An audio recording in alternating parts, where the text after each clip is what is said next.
Yo, what is up guys, and welcome to another Wild Rift video. So the patch notes for patch 4.3D, this patch is out right now by the way, got released like 24 hours ago. I didn't see, I still don't really know what changed. I played a day on the patch, of course I felt changes, items got changed, so many champions got changed. Let's read through them and give my opinion on them. Like as I said, I have no idea what changed, so let's see. I mean, of course, I do know Janna got reworked, but let's just read through it. In the last patch of the Fighting Spirit update, we've got a rework to Janna balance update and new skins, okay? We've been furthest during the Fighting Spirit, blah, blah, blah, blah. Let's just take a look at what happened. Champion changes. I remember someone in my chat when I was streaming said that Heimerdinger got destroyed. So let's see. Heimerdinger is highly mobile and tanky. Heimerdinger is highly mobile and tanky, which makes it difficult for his enemies to take him down. So we're going to rein him in and are nerfing some of his resistances and regen that he gains during a team fight. Spirit of Dread, that is his second ability, which gives him armor, magic resist, and healing. So he's gonna get significantly less resistances, especially early game. Early game from 20 to 6. Wow, they're really destroying him right here. They actually like he's significantly weaker right here. He's not gonna be as tanky. Health regeneration 10, 15, 20, 25 plus 1%. Also nerfing it, especially early game. Wow. He really needs to scale to the late game now. So health regeneration from damage dealt to enemies. Damage dealt is 25% plus 0.02% bonus damage. Yet again, massive early game. So like they're really nerfing his early game tankiness. Of course in the late game it's also going to be nerfed. But this is especially a nerf in the early stages of the game, this one right here. Onslaught of Shadows, his ultimate is getting a longer cooldown. I mean, I don't think this destroys him, but this definitely hurts. Like this one especially. Oh my god, this really hurts. Like the health regeneration. Oof. Well, I think it. I mean, I don't know if it was deserved. Maybe it was. Maybe it wasn't. I feel like this is maybe a bit of an overkill, but okay, it's fine. Janna. So Janna obviously got a rework. Let's see the stats, right? Because like I played Janna once and it felt a bit meh, but let's see. Janna is the Storm's Fury and she harnesses the power of wind to support her teammates through the game. We felt there was some room to adjust some of her abilities to make her more supportive and lean into her strengths. We've reworked all of her abilities to make sure she's still that protective wind mage, while also increasing her survivability and flexibility. So that Janna is into wind it and play. What is in it to wind it and playable in more situations? Ah, okay. She's going to be playable in more situations. Tailwind. This is her passive. So she's going to get less speed. Instead of 8, it's going to be 5. By the way, doesn't this look like Mr. Krabs? His eyes? Like, you know Mr. Krabs from SpongeBob? Like, doesn't this look like his eyes and this is like his nose? I don't know. Maybe just me. All allied champions gain 8% movement speed when moving towards Janna. Removed. Now they're making it all nearby allies gain 5% speed. So like they don't have to move towards Janna anymore. They're basically making Janna easier. Howling Gale, the tornado. Magic damage goes from 60, 90, 120, 150 plus 40% to more damage. To me, it felt like it had significantly less damage. Time it takes for the storm to reach its destination from 1 second, 0.5, so it's much faster. Ah, so damage from the storm, knock-up effects, and range depends on its charging time, reaching a maximum potency at 3 seconds. Ah, that's why. So like, you do more damage than the base damage, but like, it's not a lot of damage. Like, this is really not a lot of damage on the tornado anymore. Especially the level 1. Like, this is not a lot. And of course, it's not gonna knock up enemies for a long time anymore. So new, charging time for the storm is fixed at 0.75 seconds. Howling Gale gains 1 charge every 12 seconds to cast. So every 12 seconds you get a charge of tornado and you can have 2 stacks. It knocks up enemies only for like 0.5 seconds. It's not as before. Like I remember a fully charged tornado of Janna would do massive damage and it would knock up enemies for like what? Like 2 seconds. It was crazy, but now the tornado is significantly weaker, but it's much easier to hit. I guess that's the only good thing about it. Zephyr, which is the second ability. Magic damage goes from 55 up to 205 plus 6% ability power plus 25% movement speed. It goes down to like 50 to 170 and then 50% ability power and then less scaling with bonus movement speed. The cooldown goes up. Okay, you may be thinking a massive nerf, but they also removed After ability cooldown, Janna gets movement speed. So she's not gonna get movement speed right here, it seems. Passively, she doesn't get movement speed passively anymore when it's off cooldown. They also removed dealing damage and slowing down the chosen target for 2 seconds. New thing, increases Janna's movement speed. Ah, okay. So when you use the ability, it's gonna increase your movement speed for 2 seconds. And it automatically searches 3 nearby allies or enemies. Janna will increase her ally champion's movement speed by a percentage. Or she does this damage to the enemies. I don't know. So it doesn't slow enemies anymore. That's the thing. That's the whole thing, right? Like the whole power of this ability, in my opinion, was the huge damage it dealt and the slow, like the massive slow. Now you cannot slow the enemies anymore. Instead, you're boosting the movement speed of your allies. So of course it will do more because you're hitting 3 enemies or allies, so like it's 3 times more. But you're not slowing anymore. That's the thing. You're not slowing the enemies. I don't know. This feels more like a Sona first ability. You know what I mean? Like it kind of feels like Sona first ability. Third ability. The shield value goes down by 25%. This is 25. No, yeah, this is 25%. 80 to 60, and this is all 25%. Janna provides a shield. Yeah, so she doesn't provide a shield to an ally anymore. The shield decays over 5 seconds. Also not anymore. Now, Janna provides a shield that absorbs damage to herself and an ally champion with the lowest health. And if there is a turret nearby, the same shield will also be provided to the turret. Now the shield only lasts for 3 seconds. And there is no more decay. Weaker than the old one, I would say. Because the old one you could aim. The problem with this one is, let's say your useless Garen is low HP, but you want to shield your ADC in the backline, because the shield still gives attack damage. When you click on the shield, because now it's a click ability, you cannot aim it anymore, it will go on the frontline Garen. You may not want to shield the Garen, right? You want to buff your ADC. Like if you have Ardent Sensor, etc., etc., you want to buff your ADC, don't you? But now you cannot reliably cast your third ability on your ADC anymore, because anyone that's within your range that's lower HP than your ADC is going to get the shield. Absolutely horrible change in my opinion. I absolutely despise this change. I hate this change with a passion. In my opinion, it's absolutely horrible. Wow. Because like, the whole fun of Janna was using your shield on, you know, the right ally, slowing enemies with your second ability, charging up the terrain. Oh my god, they ruined Janna as well. This is just horrible. Like, it's actually horrible. It's actually horrible. It's like a budget store. It's a budget store Sona that you're playing now. Let's see what they did with the ultimate. Health regeneration per second is pretty much halved, almost half as effective. Now she can move freely after casting it. So like you cast it once and it keeps casting. That's the change, I guess. Yeah, just making it easier to play. I don't like it. I don't like all of this. I guess it makes it easier to play, but for me, this is a killer for me. I don't want to touch Janna anymore. Like I'll make a video on her, the new Janna, but I'm never gonna play her for fun anymore. I always used to play her for fun because she was one of my most fun champions, but they ruined her for me, unfortunately. Katarina. Let me first drink a little bit. Katarina players always find a way to catapult themselves into the fight and slash their enemies apart. That's true. Katarina mains are always very good at the champion. Especially in higher levels of play, yes. Because of this, we're slightly adjusting her damage so that her foes have a chance to fight back. Base damage, Voracity. What the hell? Voracity. What ability is this? Is that the dagger, her passive? It's gonna do less base damage, and it also has less ability power ratios. They especially nerfed it early game. I think that's the passive. Basically, the dagger is gonna do less damage. I would say that's a good nerf because Katarina is like super broken in high elo. Like this is a good nerf. I would say this is very, very good. Kayn is very obviously getting a nerf. Kayn's darkened form is weaker. Oh my god. Oh yeah, I remember his red Kayn was getting buffed. Oh yeah, I remember. Kayn's darkened form is weaker compared to his other form. No, don't make me curse in videos. Obviously it's weaker, because blue Kayn is broken. It's weaker than the car. Of course it's weaker if the other part one-shots enemies with one ability. Of course it's weaker. But let's read. We're increasing his sustainability, where they're talking about the red Kayn, which should make teamfights easier to maneuver. Darken base health regeneration from 18% to 20%.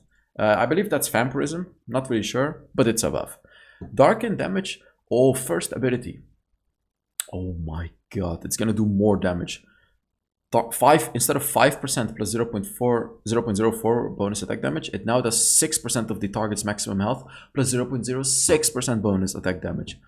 If you have 100% bonus attack damage, it's gonna do 12% now instead of 9, which is like a 25% buff when you have 100 AD. If you have 200 AD, it's gonna be even more. Oh my god. Oof, this is gonna be crazy. Red Kayn is also gonna be insanely powerful. Need to make a video on that one too. Renekton. Renekton is probably getting buffed, right? This is such a bad champion. Renekton has been struggling in the Baron lane, correct. We've seen that he hasn't been able to apply enough pressure in the early and mid stages of the game. To lend this Croc a hand, we're increasing his sustainability and damage so that Renekton can regain his glory as one of the best fighters on the Rift. Call the Meek, which is the first ability. It's funny because Glaive from Vainglory also had an ability called Call the Meek, which was, I believe, his ultimate or his second ability. And there was a player in Vainglory, absolute legend, who played Glaive, and his name was also Call the Meek. Only OGs know about this, so this name has a lot of value. So Call the Meek, first ability, they're upping the base damage by just a little bit. They're upping the base regeneration in the late game by just a little bit. They're upping the bonus damage by just a tiny little bit. I mean, this is like such a small buff. But hey, a buff is a buff, right? Renekton players will take it. Wukong. I always say Wukong is strong, but I don't really see him too often. Let's see what they're doing to him. We're making some adjustments to increase Wukong's damage, sustainability, and flexibility so that he can take more fights comfortably. So they're buffing, I said Renekton, but Wukong. They're buffing Wukong. First ability, health regeneration goes up. Base damage goes up. Damage ratio goes up. Oof. Okay. Second ability, cooldown goes down. So they're making Wukong stronger. Interesting. Xin Zhao probably getting a nerf, isn't he? He's so strong. Even though Xin Zhao has been a popular pick, really, he's been struggling? Interesting. He's been struggling to be a threat against his foes since the systematic changes that have occurred over the past few patches. We're increasing some of his damage so that I can't speak. What the hell's wrong with me? So that he can feel more confident taking those jungle skirmish fights. Wind becomes lightning. That's his second ability. Slash damage. I think that's the first part, maybe. They're buffing, at the very least, they're buffing his damage. I don't know exactly what part it is. I feel like it's the first part of his second ability, but they're just straight up buffing his damage, which is fine, I guess. Gameplay changes. Items. Ancient Coin. We're increasing the amount of gold gained from one time from Ancient Coin and increasing the healing given to the holder. Okay, because Ancient Coin is kind of weak. It gives more gold, so you can stack it up faster. And you heal up more from it, which is great. Okay, that's great. That's really, really good. It makes it a better item because no one would go Ancient Coin. Berserker Greaves, which is the healing boots. The effect Berserker Greaves grant is now a little weaker. Really? Berserker Greaves are weak? We're making it to be a better pickup for champs that are looking for more attack speed in their builds. Wait, Berserker Greaves are the attack speed boots. Never mind. They're the attack speed boots, apparently. So they're giving it more attack damage. I don't think that's needed. But to be fair, the vampirism... I was just going to say, because like the vampirism boots are insanely powerful. They may even need a nerf. But instead, they're just buffing the other ones. Because they're also buffing the boots of dynamism. The outburst power provided by these boots is now lower than our previous expectations. So we need to provide a little help from to the boots of dynamism so they meet the needs of an assassin. The cost goes down from 1500 to 1400 and more armor penetration. Oof. Absolutely huge buff for like Z players and stuff like that. Duskblade of Draktar. Duskblade of Draktar has been struggling when compared to the other armor penetration items since it mainly provides burst damage and it's been more difficult for players to benefit from these effects. So we're strengthening Duskblade's specific effect and base armor penetration so that you can capitalize and feel the impact from its damage in the early and mid stages of the game. Okay, early mid stages. So more armor penetration from 15 to 18. This is a huge buff as well. The base damage from the passive goes up by a huge amount early game. Look at that. From 20 to 60 at level 1. Huge early game buff. Absolutely massive. Slowdown time. You also slow the enemy by a longer time. This is absolutely massive early game. Like building this as your first item, snowballing the game, you are gonna get ridiculous amounts of damage from it.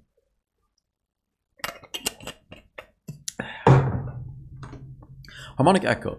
While Harmonic Echo provides a healing effect, we feel it's not enough. I agree, Harmonic Echo is kind of weak. We're increasing the amount of healing it grants and lowering its cost so that support players can pick it up earlier and benefit from its healing effect sooner.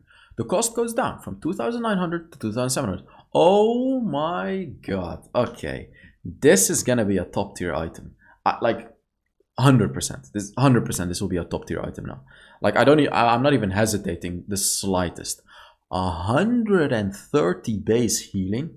It's essentially twice as strong. The item is literally twice as strong right now. You know why? Because it's also cheaper.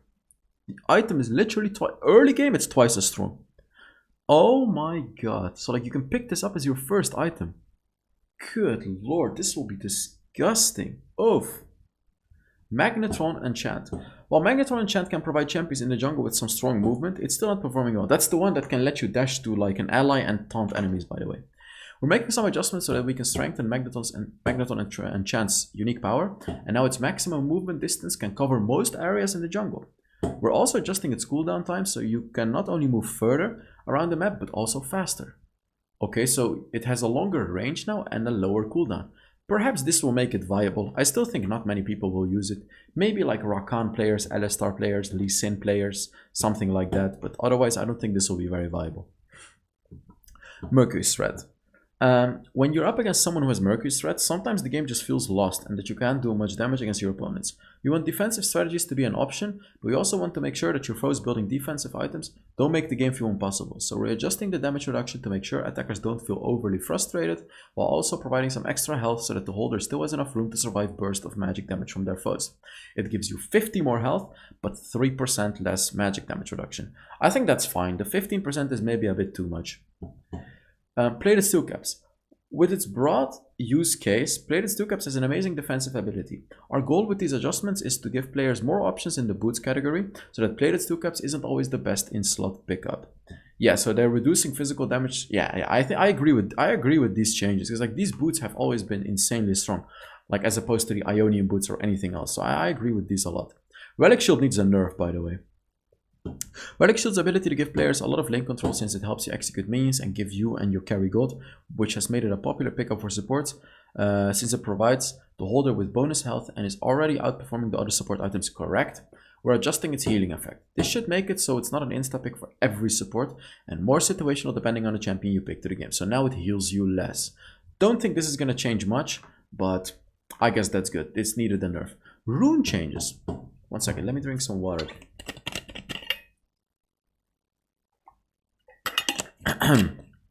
Overall, domination runes are not performing well. I agree. The precision runes, the resolve runes are disgustingly broken. So I agree that they buff the domination runes. They also need to buff the inspiration runes. Let's see what they actually choose to do. We're strengthening a few of them with the hope that we increase the advantage they grant to players. Attack damage gained from each takedown from the eyeball collector from 0.5 to 1. So the maximum is, instead of 15, 20 now. That's good. That's great. A 5 attack damage buff. Actually pretty good. And ability power gained goes from 1 to 2. So instead of getting 30 potentially, you're going to be able to get 40. Also very, very good. Good changes. Very good changes. Ingenious Hunter. This is the item one. Like it reduces item cooldowns, like Imperial Mandate and stuff like that. Overall domination runes are not performing well. Strength in a field. Blah blah blah blah. Item ability haste gained from each takedown goes from 4 to 5. So the maximum is, instead of 40, it's 45. I don't know. I still think people are not going to use this one too much. I don't like it too much. So it works with like Essence Reefer, as I said, Imperial Mandate, Trinity Force, with those types of items that have cooldowns. So perhaps on Riven, you know what I mean? On Riven, you could go for the Ingenious Hunter, because like you can constantly proc the Divine Sunderer instead of proccing it every 1.5 seconds. You'll be able to proc it like every 1.1 seconds or something like that. So maybe for that champion, it could be good. So like champions that go for Trinity Force, Divine Sunderer, Iceborne Gauntlet. Domination Zombie Ward. Yeah. Attack damage gained goes from 2 to 3. So instead of 20, 25. Absolutely massive. And ability power instead of 4, 6. So you can get 50 ability power from this rune. That is ridiculous. Oh my god. Wow. The ability power buff is actually insane. Oh my god. Wow. Okay. Inspiration. Yeah, so inspiration needs a buff too. Hextech Flash Disruption. Ooh, they're buffing the Hextech Flash Disruption. The long channel time on this rune can lead to missed opportunities. Correct, because like it took so long to charge it up. To make those game-winning plays. We're decreasing the channeling time for Hextech Flash Disruption to flash to the maximum distance. This should allow you to seize more opportunities for flashy plays when you see them. Channeling time of longer flash distance from 3 seconds to 2 seconds. Nice. Maintaining time is also longer, so like you can hold it much longer. I actually think that's great. That's really, really great. This is gonna make it better. Like I always ran this rune on Blitzcrank. Now it's actually gonna be significantly stronger on the Blitzcrank. Skins, Pike, Jax, I don't care. That's it for the video. Let me know your thoughts about the new changes. Also, I forgot to tell you about the skin giveaway, but I'll see you all in the next Wild Rift video. Bye bye.